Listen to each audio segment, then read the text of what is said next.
गंजाम जिला पाटपुर थाना गांधी छकठारे निज झील जोई घरे रहुथुबा वृद्धांकर मृत्यु।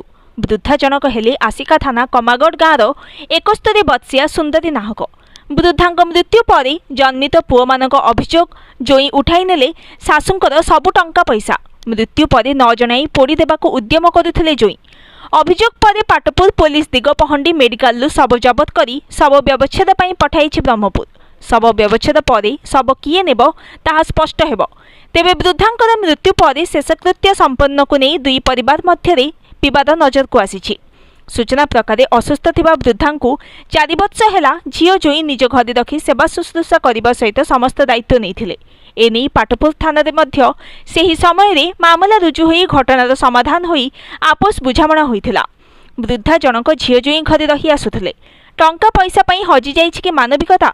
वृद्धांकर दुई पुओ मध्य जड़े पुओ पक्षाघात रोग